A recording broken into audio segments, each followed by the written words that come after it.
On this Chicago Beer Pass, Nick and I sit down with Jason at Spiteful Brewing.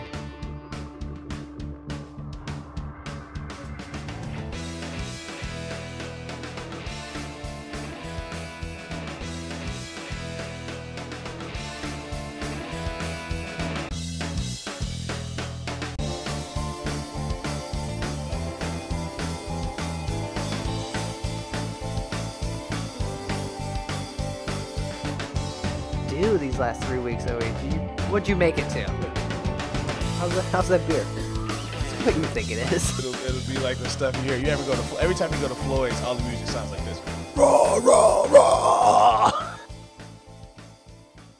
Hey, and welcome to Chicago Beer Pass. I'm Brad Chmielewski. Brad, what's up, man? I'm Nik White. And we got a special episode going over here at Spiteful. On location. This is cool, man. Jason Klein. Thanks for having me, guys. Yeah, very excited about this. I'm glad it worked out. And, yeah, let's have some beers. And it is February 9th. Yeah. It is February 9th. At 5:38. Yeah, we screwed up the date on this. Right? Yeah, that's fine. This is strange for us recording on a Saturday. It's like usually our weeks are full of drinking. Yeah, so it's nice to be over here with you on the weekends. It's cool. I'm glad it worked out. And it's busy in the tap room. Like this tap room is... People are dry January. That's over. Right? Yeah, it's got to be over. So, yeah, it's nice that people are finally coming out to drink. The polar vortex is gone, and yeah, people. I'll try that change. Only ever lasts like 4 weeks. That shit's overrated. Yeah. Hanging out at home. Yeah, it's overrated, regardless of the weather. So, yeah, man, we're up here in beautiful Bowmanville. So, first of all, thank you for having a space in Bowmanville. You guys are expanding our reach of the city. This wasn't we didn't even know this was a neighborhood at all until you guys moved up here. So. We didn't know this was a neighborhood until we saw the building, actually courtesy of the boys next door. Bowmanville's this beautiful neighborhood that's kind of locked between Andersonville and Lincoln Square, and it's kind of half industrial, half residential, and it's perfect. We love it up here. Yeah, so how long have you been in this spot? That's 2 years now? Yeah, the lease was in like 2015, I think. Okay. But we've officially been brewing for about a year and a half, and the tap room we just had our 1 year tap room anniversary in December. So it took a while to build this place out. I mean, right. The 3 walls that we can see are original, and pretty much that's it. So we had to knock a bunch of stuff down that was in here. We had to dig out the floor. The whole front facade had to come down because we put those overhead doors in. So it was a little more work than we anticipated, but it got done finally, and we got open. So we're just happy it all kind of worked out. It's a hell of a ride, man. Like, we took a tour of the place, and then we got a look at the original system, which was in what now they're calling it Malt Row. The original location. It was like 600 square feet.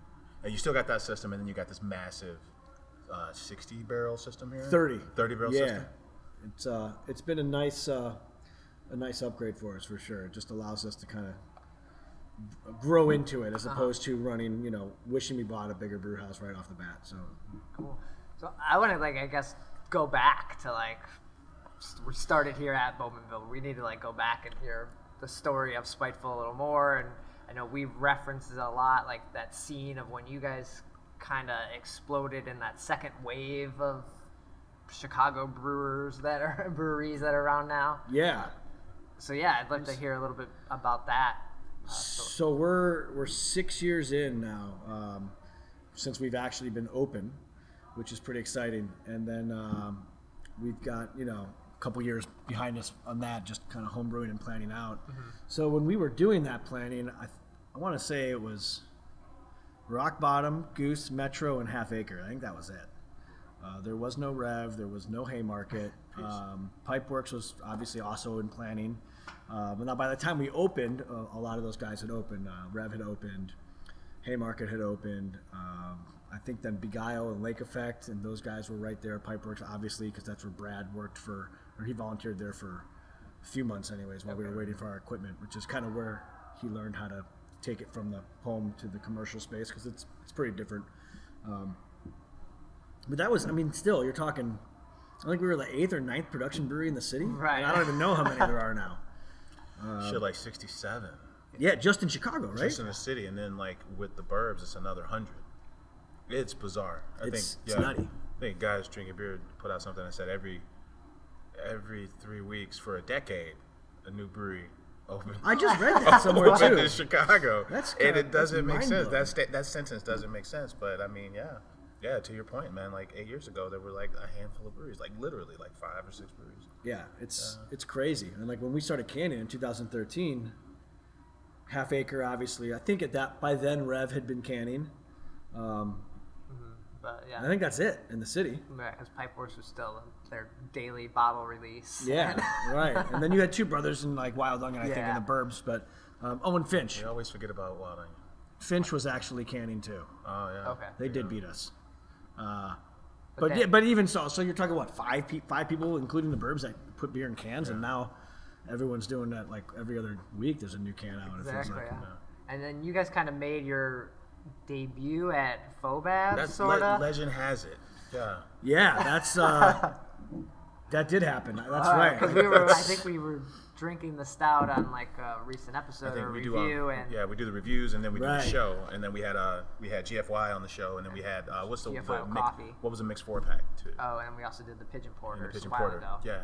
So it came up. We're like, you know what? I feel like these boys have made their debut. So at we needed to fucking find out Fobab. if this was true or we're spreading rumors here. No, that's true. I'm trying to remember which barrels those were. I think those are barrels that Brad and I actually rode up to Evanston and picked up 5-gallon few barrels, Okay. which was a great ride there.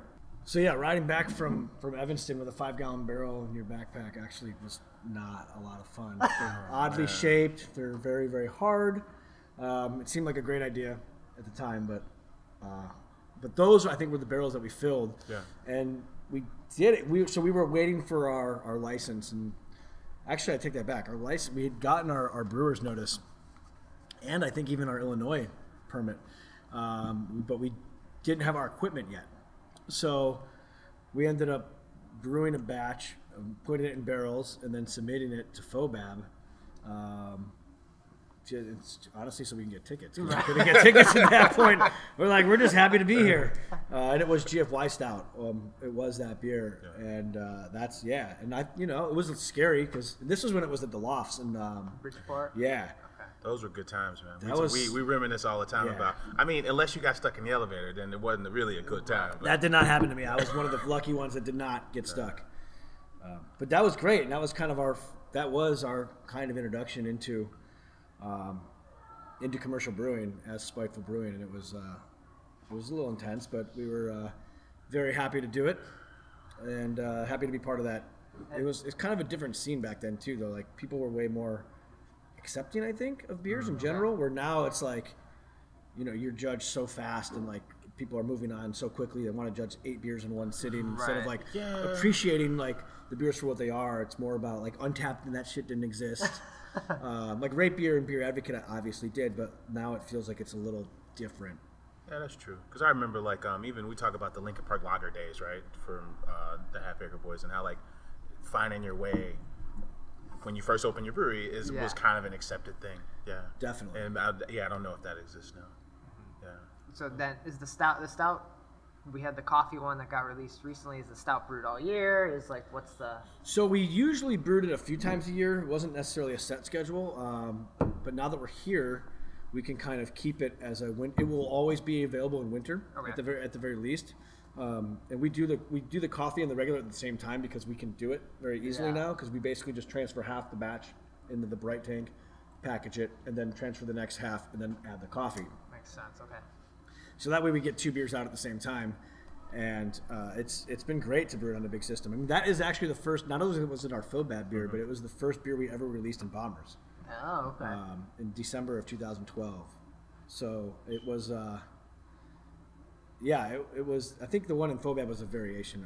It was a test batch actually at that point. But I don't know. Like, there's you, and then there's Brad, and I know you guys started Spiteful, but I don't know much about you guys. Like, how'd you guys meet? And then, like, where you guys from?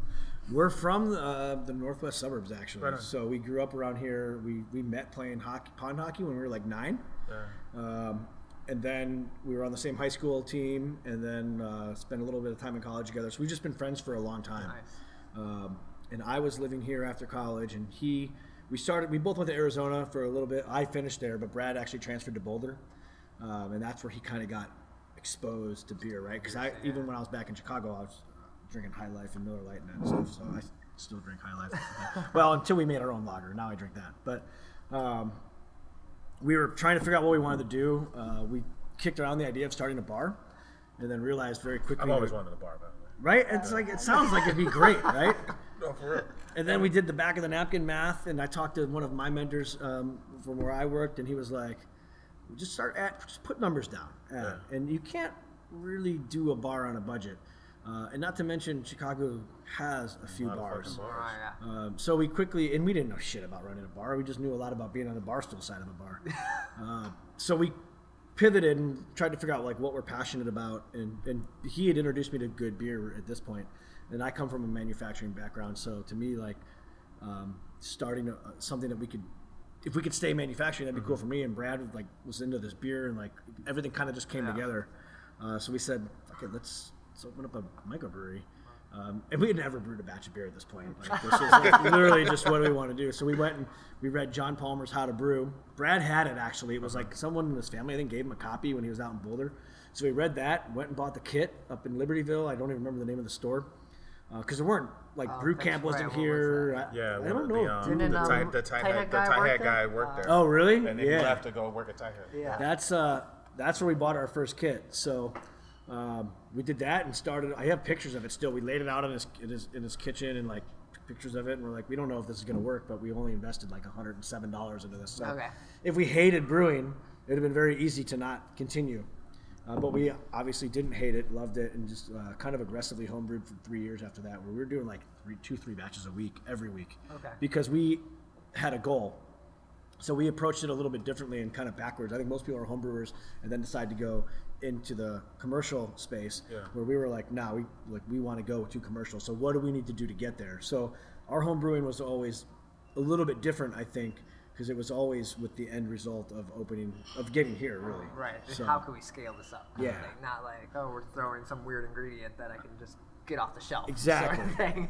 That makes a lot more sense now, because when you look at, we always talk about the Chicago homebrew circuit and like how a lot of guys from that culture, maybe I guess like 5-6 years ago now, I think the notable names were like, 18th Street in Indiana and then Spiteful, of the crews that actually came online and started their own brewery. Yeah. And I think everyone else in those crews, they had those homebrew crews and they maybe like went to go work at another brewery. A lot of people actually from that, you remember, because remember the Juan Kim party days? Exactly, yeah, the Juan Kim. Original brouhaha. Yeah, the original brouhaha. Yeah, those house parties. So that was even before our time, the house party. We came on board when it was down on South Halstead Street. Yeah. I forget the name of the place, but just some place like no one had ever been, right? Pretty like, much. All these places like no one knew existed. It's just this weird underground like homebrew party is all it really was, and it was awesome for us because we finally got to be like try our beer to people that weren't our friends getting free beer, because it's funny, nobody hates free beer or tells you it doesn't taste very good. Because we used to have a bunch of parties. We were brewing so much, like there's no way we could drink it all. So we'd throw big parties, and actually the kegerator Brad had is now the kegerator for the brewery. So we'd throw big parties and put everything on draft, and like it was fun. But you don't really get critical feedback at those things. It's more just empty this so I can make more beer. Exactly. So that was like the first time Brad and I were like sitting behind a table, like pouring our beer for people, and it was intense, but really fun. And a bunch of people from that group kind of ended up going on, and like Drew down in 18th, and Drew and Brad worked together at Pipeworks, which is kind of funny. Yeah, I was wondering about the connection, because I always assumed like Pipeworks. I didn't know the Pipeworks connection to Spiteful, but it sounds like Jason worked there, and that's Brad. Oh, Brad worked there. Jason right here. Jason's right here. Brad's right here. Yeah, so Brad was bike messaging at the time, and like we were at this point, like we were getting our license, and we were just waiting for our equipment to come in. So he just started showing up at Pipeworks and ended up learning a lot and volunteering, and did that all the way till our equipment basically came in. And Drew, similarly, shortly after, was doing it. So for a while, it was like all those guys were hanging out together every day, making beer and learning a lot. And those were some fun times, I think, for them. I was still working my day job, so I didn't get to have all the fun. But it was critical, I think, in our learning curve being much, much lower once we got our own equipment, because it was like, you're staring at a conical fermenter like that, and you're like, oh, it's not a bucket. I don't know what the fuck to do with that. But having that experience of knowing how to properly care for that and like purge a tank. You don't purge tanks at home when you're making homebrew. You just stick it in a glass carboy or a bucket and wait 2 weeks. So a lot of those things that we certainly would have had to figure out, and I have no doubt that we would have, but it would have taken time. He was able to get that knowledge, and then it's they're all still friends, and everyone still knows each other from those days, and we still see a lot of the guys that from those original Brouhaha days that are fun. And Andy was a brewer with us for a long time. He's at Rev now. Okay, I didn't know that. But yeah, I'm trying to think of the name of his crew. Low Dive. Low Dive. That's right. Yeah. Low Dive. That was the original. Soma Ales, Inebriated. We were at Temperance earlier, and I think one of the guys who started Inebriated is at Temperance now. Yeah, that's right. All these underground crews just went on to do like professional things, which is kind of cool. It is really cool. But you guys each seem to have your own kind of little niche or area of focus. Oh, definitely. You guys, like, I think with Brad being a bike messenger, you have that like bike, almost like a grittier Chicago beer vibe to you guys, like got something like more street to it. I mean that's us though too, right? Like right. It works with Spiteful, and like Brad and I, people ask us all the time like, why is Spiteful? And it's because Brad and I are kind of spiteful people, honestly, and like that's like how we always were growing up. Like, our group of friends, like everyone was like big ball breakers, and like we have a beer that makes fun of one of our friends every 100 batches. We literally come out with a beer with put his face on a label. That's why it's Spiteful, and I think that ties into like that whole like messenger thing and like the more gritty side of things, and it's who we are. Like Brad and I wouldn't be happy making up a brand just to tell a story. Yeah, that would be exhausting. How far in did you know that? Like, so we talked about the original location. How far into that location did you know? All right, like, cool. Listen, we got to figure out how to get into something bigger because we've maxed this out already. I think fairly quickly we realized we had something that we could scale up. So the whole point of the Berteau place was like 400 square feet, like all that shit crammed in there, like relatively low risk, right? Like our rent was $500 a month. So even at that point, if it didn't work, we were still like, all right, like that sucks. We spent a lot of money on this equipment, but like we were gonna get it back. We could sell it off. We slowly started building our team up, so we ended up getting an artist, Luke, first on board, and then Andy and Calvin. And for a while, that was the 5 of us doing everything. And that's when it became real. Once when Luke became part of our team, that's when it was like, oh shit. Now we're actually responsible for someone else's well-being. Right. Yeah. That was very different for us. But that's the point where we were like, well, if we can take on someone and like provide for them and give them a place of employment, then we should be able to scale this up and make it work. And so we just kind of slowly built it up from there. Ideally, we would have been in this facility a year or 2 earlier, but shit happens and things take longer than they say. Everyone says plan twice as long, and we're like, that won't be us. So and then it ended up happening. Yeah. How long were you guys looking for, like, or what other spaces did you look at? Did this just happen to pop up? And like Half Acre, you of course knew were coming in there, or they were already here? They were already here. So. Yeah, we've been looking for at least 6 months all over the city. Like we had our defining north, south, east, west boundaries of where we wanted to be. And the problem with brewing, as you guys know, is like you need high ceilings. So most buildings get kicked off right out of the gate. But we were struggling, honestly. Like we couldn't find where we wanted. We looked at a bunch of places in the West Loop, and not West Loop, but like Fulton Market. And it just isn't where we really wanted to be.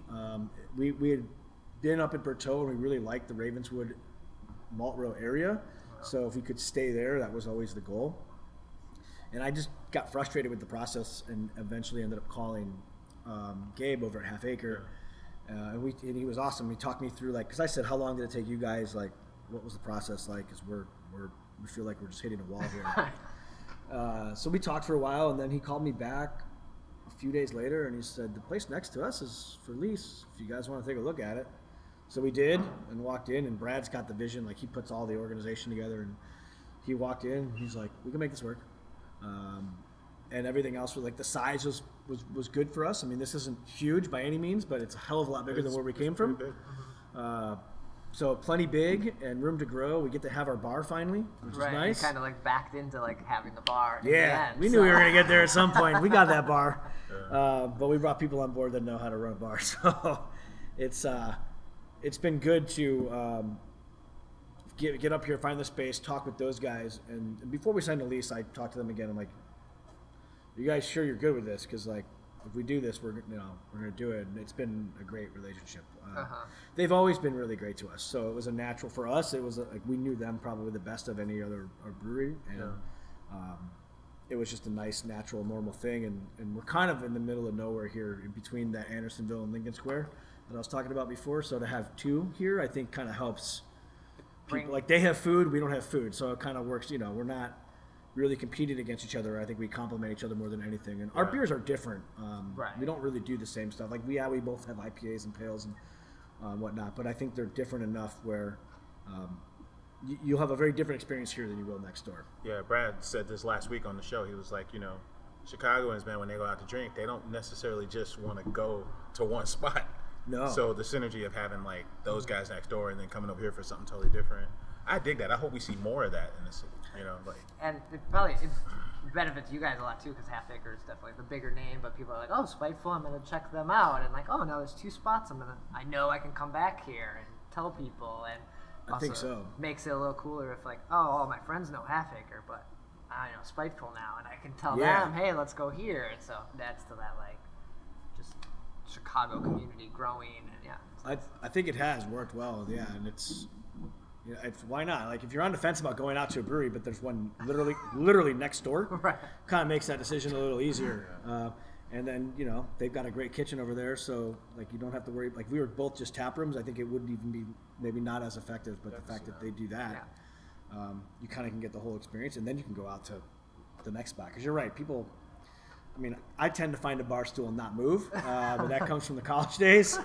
But I know that's, we used to just call it posting up at school. It's like, when you get your seat, you don't move. But that's certainly not the culture here. I think people, there's so many new spots to go to. And as long as you don't have to drive anywhere, and with Uber now, you can be anywhere, anytime. You guys have really dialed in on these beers, man. The first thing I noticed is working for the weekend at like 8%. Yeah. Pouring amazing. And then this Caliente, this Malevolence chocolate stout, man. Yeah. How long were these, when you talk about like making these small batches and then having this brewery with like, 30 barrel system, were these recipes already in play in the beginning? Like how far along before you got to the point where you are now with these beers? GFY stout was a homebrew recipe that was scaled up. Malevolence actually was also a homebrew recipe. You talk about those old Juan Kim days. Yeah. You remember the Corazon?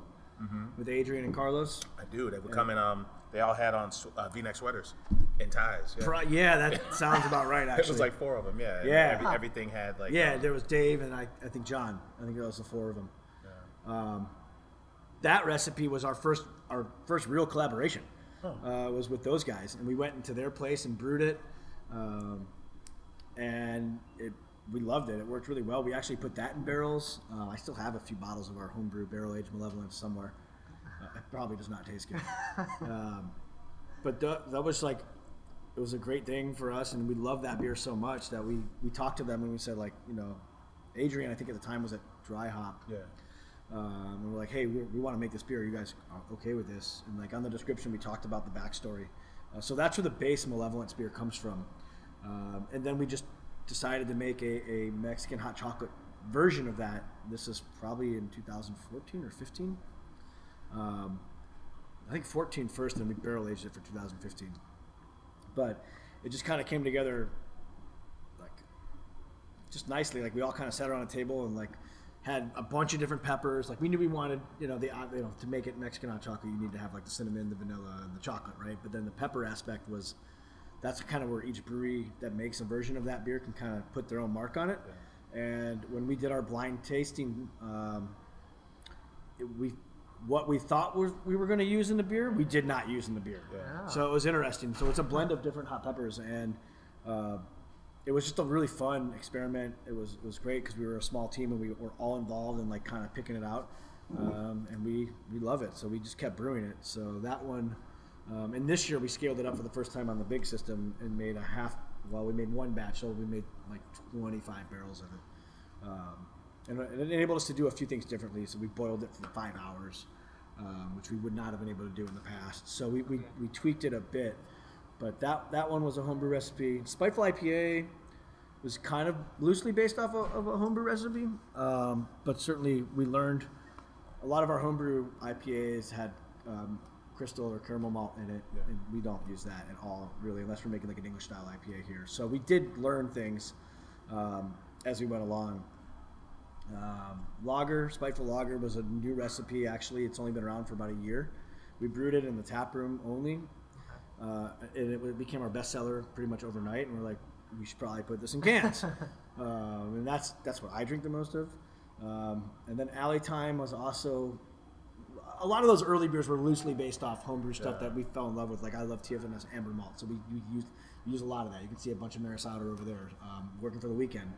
Maris Otter base malt. So we have influences from that, but we evolved and learned as we went along. And that was actually when we first opened in late 2012. The scariest thing and most challenging thing was coming up with recipes, because you don't know what's going to sell in a bottle. It's different. We're no longer making this for our friends at a free party. Right. So that was a bit nerve-wracking at first until we got comfortable, because in the bomber days, I mean, it was always new beers. Yeah. You didn't have flagship beers when you were our size or Pipeworks size, because you couldn't really. Yeah. So it forced us to figure it out and kind of dial that in, and then it was up to us to be consistent. Once we have that recipe, be consistent with it. And now you guys are kind of leading this wave in these mixed 4-pack kind of thing. As everyone true. It kind of goes back to the bomber days of like, I just want new stuff, and also people just not wanting to commit to an entire 4-pack or a 6-pack even. Yeah. Well, it kind of just made sense to us, and Brad was actually the one who was like, why don't we? Because what we can do is make one batch of pigeon porter on the big system and fill 4 of the 7-barrel tanks. Okay. So you only have to brew it once, fill 4 tanks, and then why not just make each tank a little bit different? We already had the goddamn series and bombers, but we were never able to really come out with multiples at the same time. And when they were in bombers, we clearly didn't have variety packs.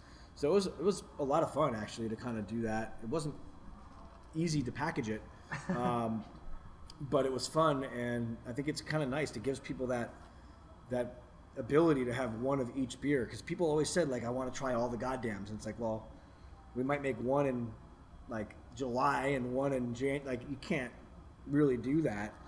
So this was kind of a way to get people to try, and then we have the original in 4-pack, so you can try all 5 porters if you want at once.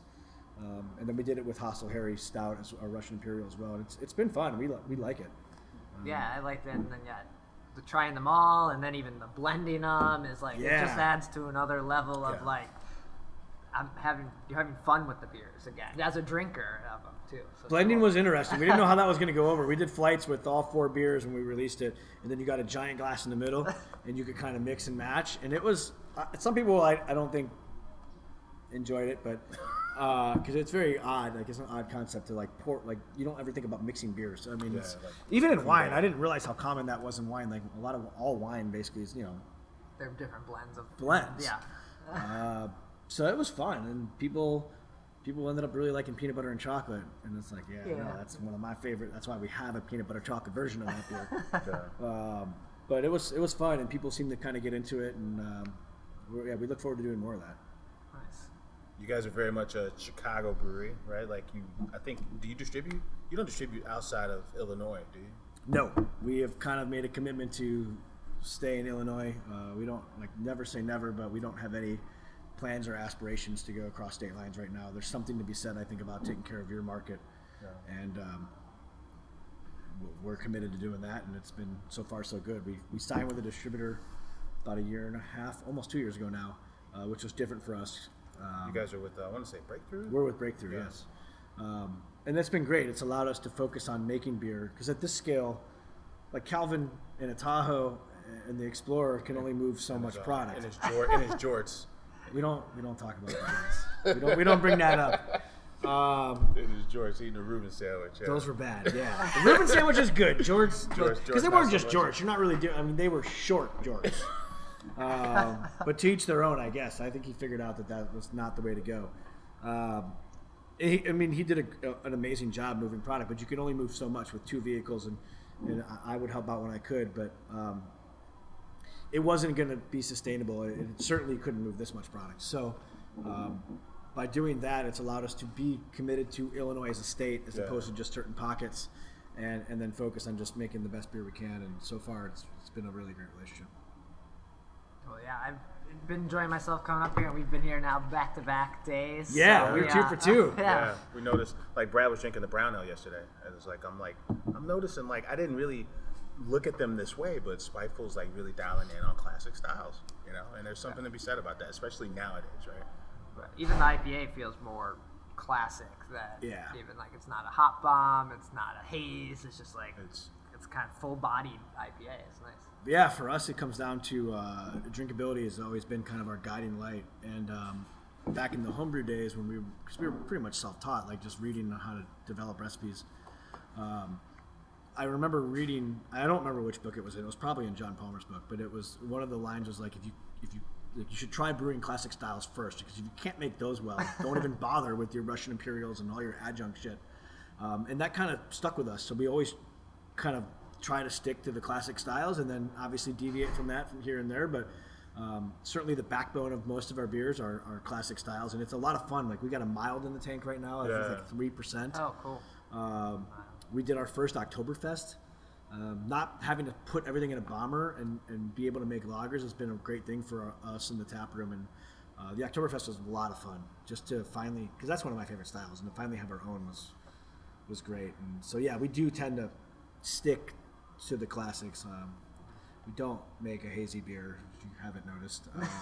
Yeah, and that's really what draws me to it in some ways, because it's like, all right, it gives you an excuse to not. Like we always say, hey, there's always going to be like, you know, a Miller Lite and a shot at it just about any bar you go to, right?